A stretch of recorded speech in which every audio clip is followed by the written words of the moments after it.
welcome to the show this morning. The topic this morning is the freedom machines. And of course, we have with us to talk about freedom machines this morning, Mr. FStewart, an employee of Independent Living of Nashville. And of course, Mr. Stewart, let me welcome you to the show this morning. Thank you, Dr. Haney. You know, Mr. Stewart, I'm reminded that quite a number of years ago, we had you in this same studio talking about some of the things that we hope to re-emphasize this morning.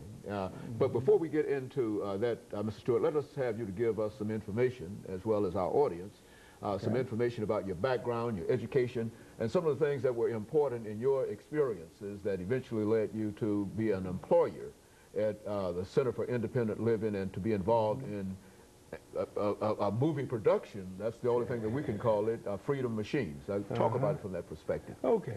Well, of course, my name is FStewart Jr., and I was injured in an automobile accident in 1984 on January the 15th. Actually, it was Dr. King's birthday. And I was driving too fast. My car slid off the road, hit some ice, and it broke my neck between the 5th and 6th cervical vertebrae. Of course, I had to go to rehab, spend time in rehab in the hospital and whatnot. And once I left rehab, I was able to get involved with the Division of Rehabilitation Services for the state of Tennessee, and they helped me to enroll at Middle Tennessee State University in 1985, and I graduated in 1989 with a degree in psychology.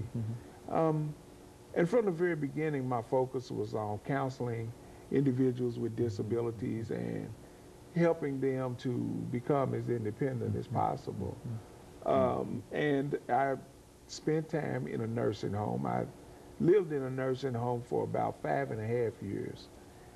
3 of those years, I was actually going to college at MTSU. And the last 2, I spent as a member of the Peace Corps, VISTA volunteers. While living in a nursing home, I worked with an organization, People First of Tennessee. And People First of Tennessee is an advocacy organization for people whose disabling condition is mental retardation.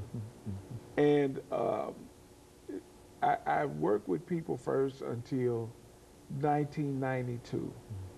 And in September of 1992, I left People First of Tennessee and went to work for the Center for Independent Living of Middle Tennessee, where I'm employed today. I've been there 12 years.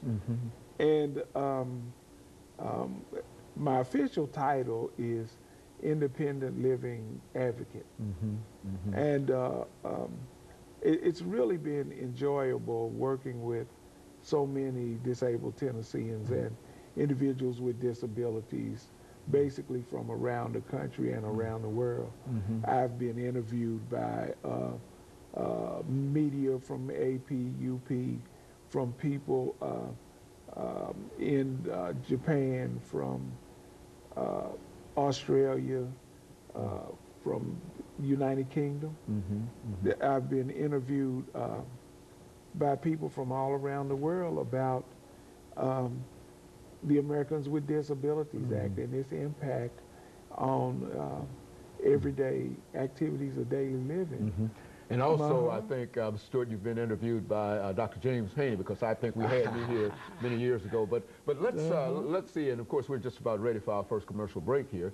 But let's see if you can give us a quick definition of the Disabilities Act of 1990, and then we'll come back to the second segment and we'll talk about that act. Well, the Americans with Disabilities Act of 1990 is basically a civil rights law, and it prohibits discrimination against individuals with disabilities because of their disability.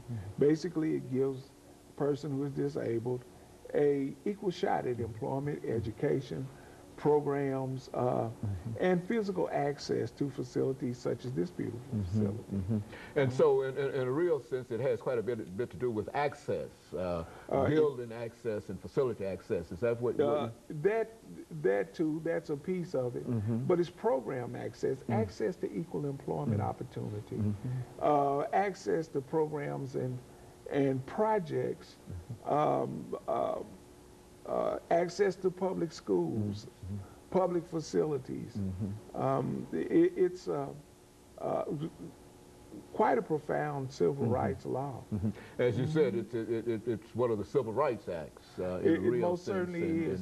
And guarantees essentially the same thing for people with disabilities as other civil rights acts. And of course, Ms. Floyd, let us take this commercial break right quick, and then we'll be back to the second segment and give you an opportunity to talk about other things. Yes, sir. And we'll be back with you following this very, very short commercial break. We're talking to Mr. FStewart1.